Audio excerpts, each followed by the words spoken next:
Welcome to the 2022 BIPOC Perioperative Leaders to Know. My name is Carissa Brewster, staff writer for Whitman Partners. And here today we have with us Terrice Ferguson, manager of surgical services. Hi, Terrice. Hello. Hello. Lovely to have you today. So we're going to just jump right into our questions. So what drew you to perioperative services? Well, what drew me into perioperative services was I took a ASVAB test in the military and I scored really high in perioperative services and paralegal. So I took perioperative services. So that's how I started. I started out as an OR tech in the Army. So, and I've never left. Nice. I've been there for a long time. So you started out in the military.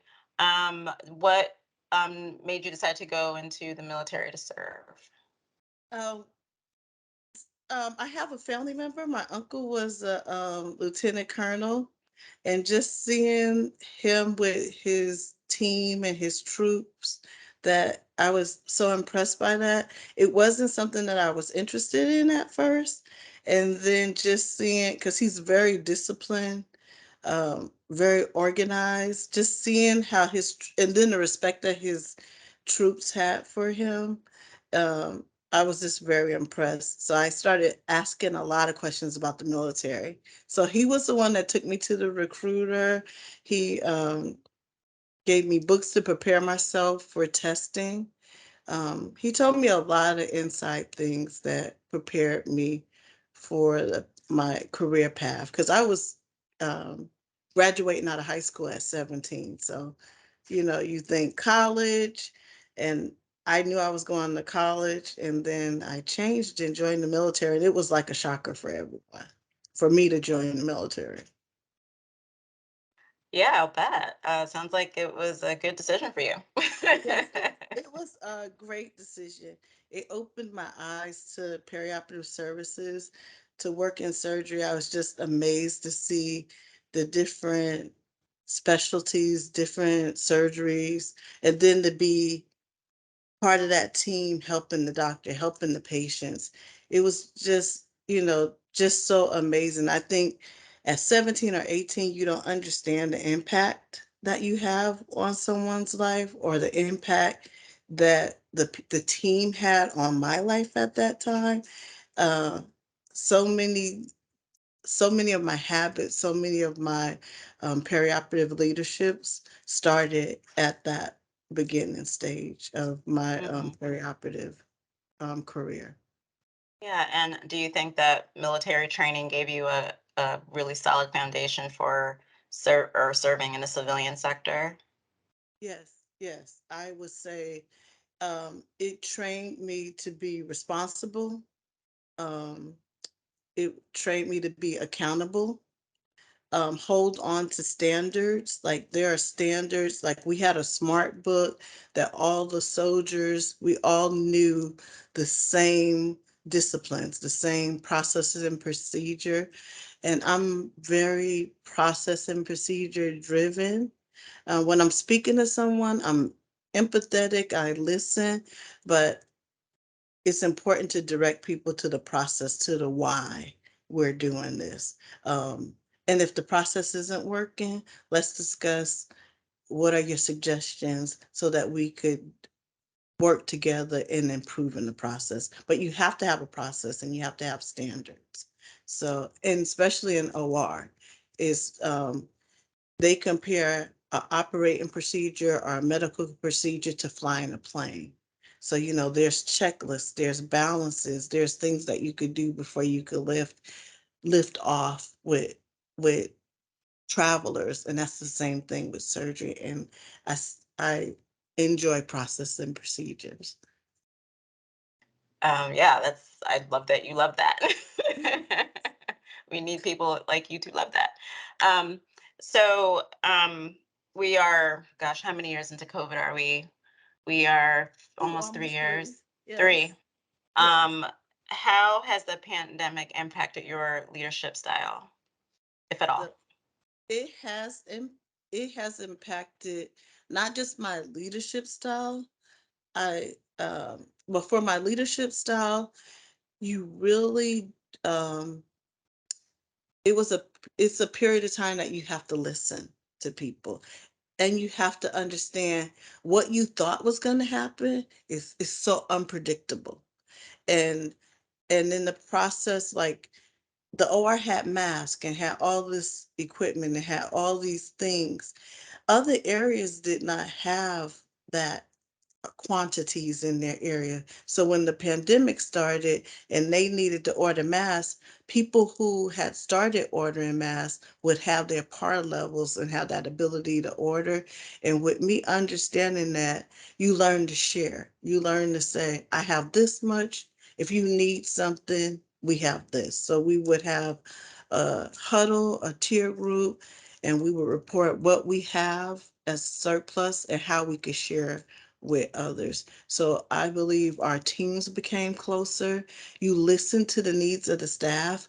Our COVID room, we named it the Courage Room. The reason why we named it the Courage Room and we had a poem on the door, because it takes a lot of courage to leave your family, take care of another person, and then go back to your family.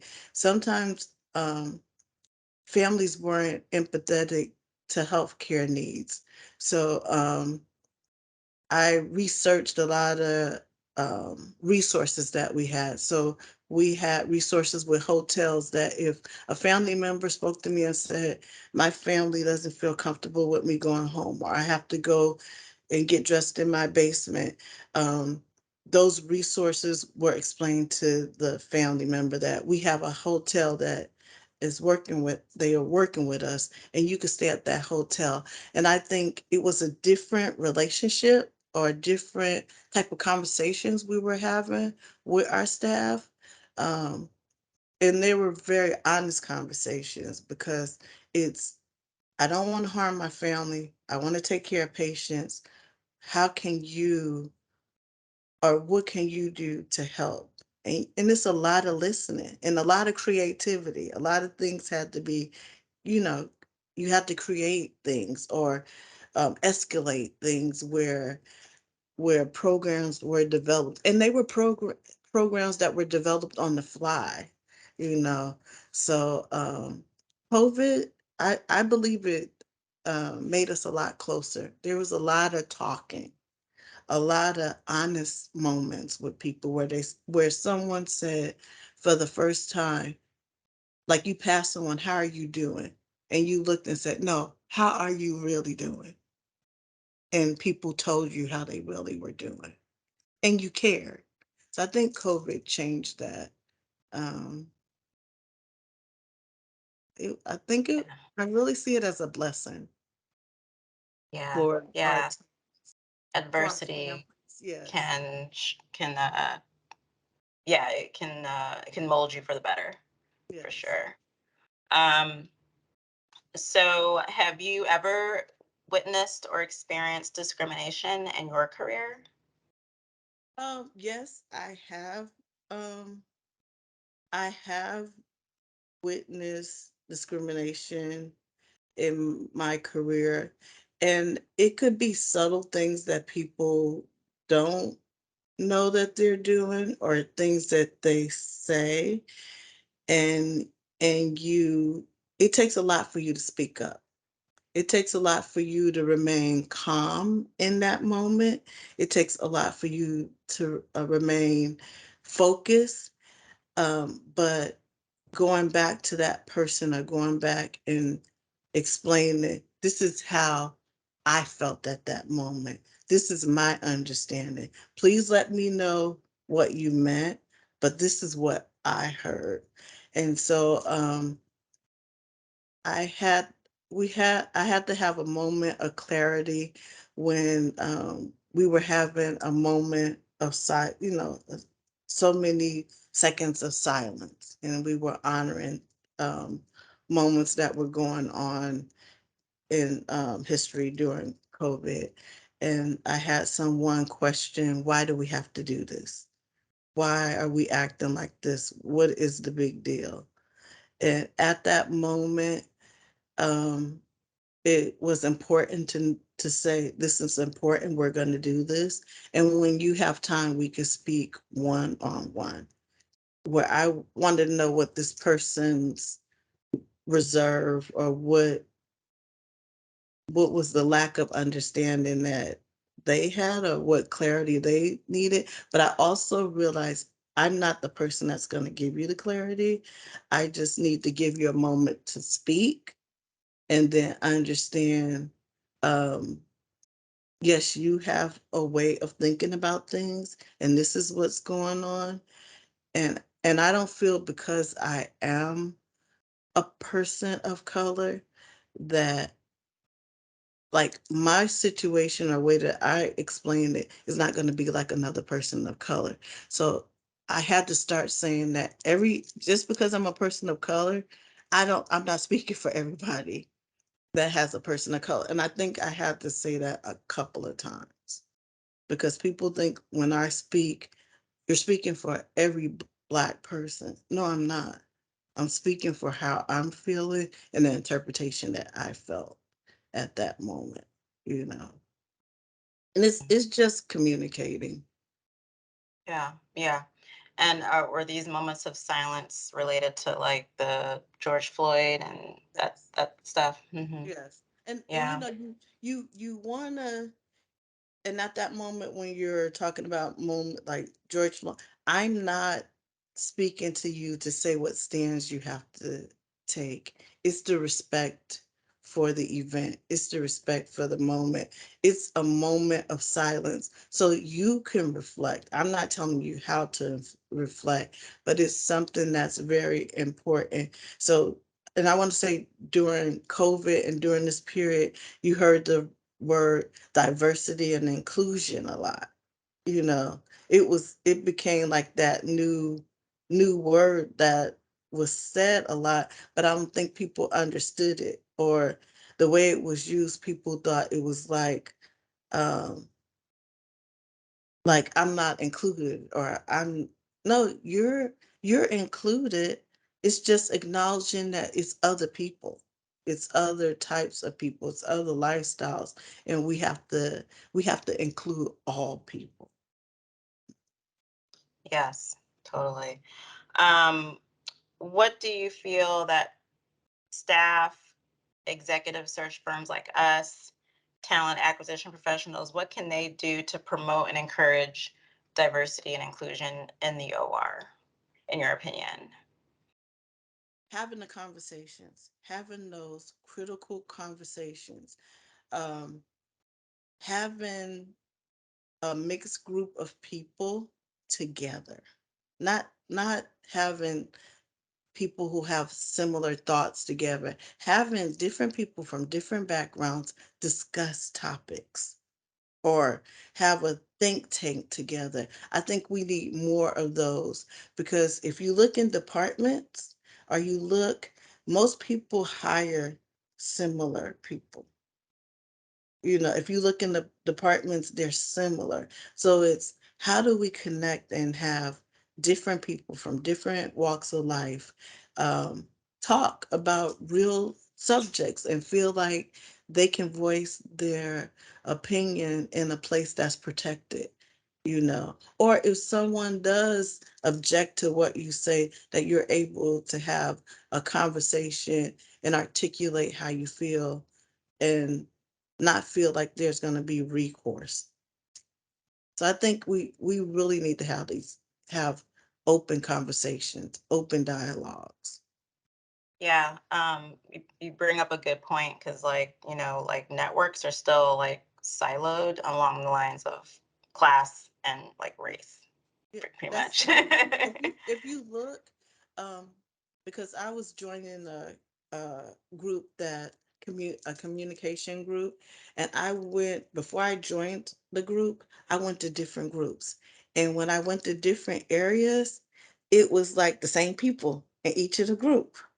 And so I was like, okay, we have this group. How are we growing if we're the same people talking about the same topics? So I think it's just important to get us out of our comfort zones get us doing things that we're not comfortable doing, get us having conversations that we're not comfortable having, um, and you will see a change in the perioperative services. If you look at the the millenniums, they accept, they have like this freedom of accepting everyone how they are, or when you're talking to them, it's a conversation like it's natural for them to include everyone, to accept everyone.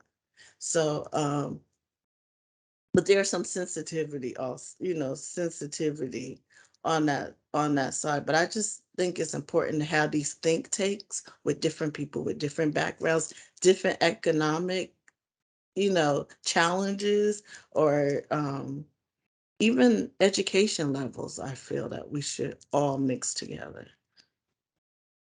Totally agreed. Next question is kind of connected to this. Like, what advice do you have for somebody that aspires to manage and direct and beyond surgical services, a person of color, a BIPOC individual? First, I'm gonna say, if you're if you're interested in becoming a leader because you want to be a person that makes everyone happy, it's not the role for you. Um, if you care about your team and you care about making change and you care about what we're talking about, incorporating different people, different backgrounds, giving opportunities to other people or to all people, it is a role. It is a role for you because you have the ability to change policies, to change the way operating rooms look, uh, to expose people who wouldn't have opportunities to be exposed, to the operating room area. It's for you. And I would say you're not gonna do everything perfect. Find a mentor that is honest with you and that will tell you the truth, and that you can bounce things off, good and bad, and get feedback. That is the greatest gift that you will have as a leader, having that mentor. That is that is far more precious than any goal, any stock, anything, because that person will shine and polish you up and will tell you the truth and will care about um, your career. Um, so did you have a mentor I've coming had up?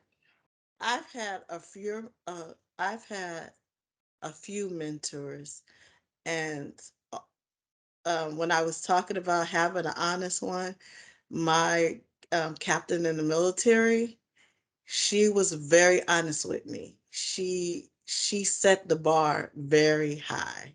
The bar was set very high. So that was important. And she told me things. Like, she told me honest things. She saw things in me that I didn't see.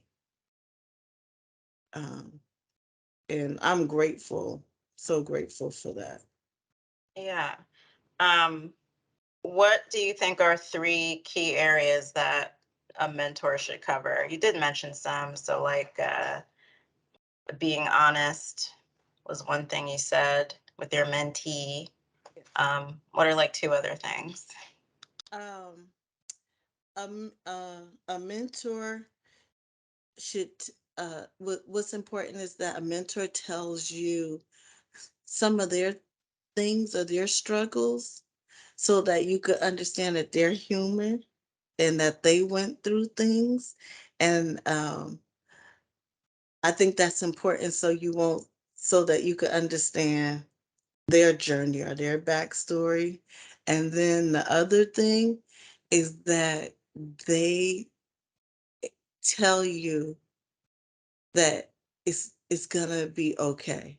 and learn to have wellness moments, learn to smile, learn to pat yourself on the back, and don't be hard on yourself, because if you're happy, it shines to your team.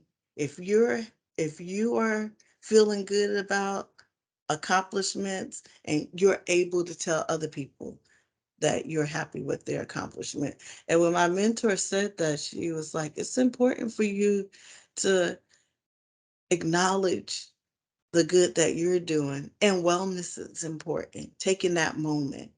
So I think that's really important. Yeah, that's awesome. Yeah, it's like putting the oxygen mask on yourself. We've Yeah, heard that yes, on the plane. You can't help anyone if you're unconscious. yes, yes. I mean, um, it's so true. yeah. Yes. um, so we touched on this a little bit with the other question with the moments of silence that happened at the facility you were at. Um, Politically and socially, our country's still in a weird space and it's affecting, families and even the workplace. Yes. So kind of what are your thoughts on the divisions happening in our country and how can we kind of navigate that in the workplace? The divisions in our country that have spilled over basically in the um, workplace, I think it's important to have those crucial conversations. I think it's important for us to have professional conversations where we are able, because it used to be a taboo to speak about politics or religion in the workplace. Um, and it seemed like it has come into the workplace. I think that builds a team because you're at your job more than you're with your family. So these conversations are going to come up. So it's important to have those conversations with respect, you know, with respect when someone's talking, to respect, to be respectful and understand we're not going to agree. We might not agree, but you allow that person's voice to be said, and then I allow the other person's voice to be said. Because it's been many times I've had conversations and I've had a turn where you're talking to someone and you're open. First you say, let's be open. Then someone starts saying something, you start doing research, and you go back to that person, you say, what I always thought this. But from us speaking, I'm thinking a different way. And maturity has a lot to do with that. And I think these conversations that we were talking about with different people, where you're not just having the mindset of what your family said or what your neighborhood said. You're getting a conversation outside of your neighborhood where you're going to books or you're going seeking this information. So it's good for us to have conflicts. It's what are we going to do with this information? Or how are we going to respect each other with the information that we receive? And then we have to understand some people are not going to change. And you have to Right. respect that also. Right, right. I think that that's a good call to say that you can't like prevent these conversations from coming up in the workplace, but you can provide guardrails, like, be respectful. Yes. That's Yes. great. Um, And I had an interesting training. We have a training, and it was about diversity and inclusion. And I love this training. It was colored, so it's visual. So orange meant, okay, we're having this and you say, oh, this is an orange conversation. It means we're having a conversation. It's, oh, it's okay. It's a mutual conversation. And then when it gets when it's heated and you feel like inappropriate things are being said, or someone says something that doesn't feel right to your core or to the core values of the company, you say, okay, we're going into a red. We're going into a red conversation. I think we need to table this and we'll come back to this. And what that lets you know is you have a voice. You have a voice to speak up, but some of these things are not appropriate. And that person has that voice to say, okay, what you're saying, I'm listening, but I don't know if it's appropriate. So you're telling that person, this is orange, this is okay, this is red. We need to table this. And it takes courage to be able to say that to another person. It does, because most people don't really want any conflict, so they like, oh, they won't say anything, you know. um, uh, what do you believe that the industry, the healthcare industry, can do to shore up the pipeline of nurses into perioperative? Because we have a nurse shortage in all areas of nursing. So, what are some things you think that we should consider to help that problem? I really think we should start young. We should look more vocation, like our education should be more vocation based, where if you know that a child is interested more in healthcare, that their training should be more healthcare driven and started probably sixth, seventh grade, where you're teaching them the math and sciences and it becomes more math science driven, and then you encourage them to take college courses, and these college courses could be converted in what your junior senior year you could take probably 8 credits. You give them something where you take 8 credits, you don't have to go to school so long. So it's starting young, probably in junior high school, more vocation based um, training, and then work the hospitals, working with schools, inner city schools also, all schools with this vocation base, not just I, I'm more um I'm more focused on healthcare, but I think that's important. You start the sciences, you start doing things, then you team up with a community college. They start taking community college courses, and it shortens how much time is needed. Even if you could work with a a school that does CNA. The kids could get their CNA in the summertime. It's certain things to prepare them where you have prepared them probably a semester or two gone, where they don't spend so much time in school, and then working with hospitals and schools, working where you have this next step where you look at placement for them and you say, we're going to put you in an internship at our hospital. This internship is this, it's not paid, but you have a place that you're going to train. And just doing that, it's so many schools, so many hospitals, so many. And if we all did that, we would have a lot of nurses. Europe usually is like that. They're more vocationary. Their training is more um, on vocation, where they look and they talk about the same subject matter. Yeah, it does sound like you get kind of shuttled into like a, a pathway. Yes. The Yeah, opportunity is pathway. there. Yeah, yeah. Yeah. So Hmm. Yeah.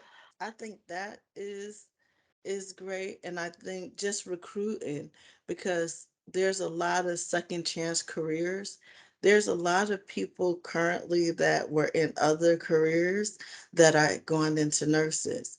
So re- going into places, recruiting, talking about nursing, talking about, you know, because I'm finding a lot of people that like are business majors. Business and nursing go together.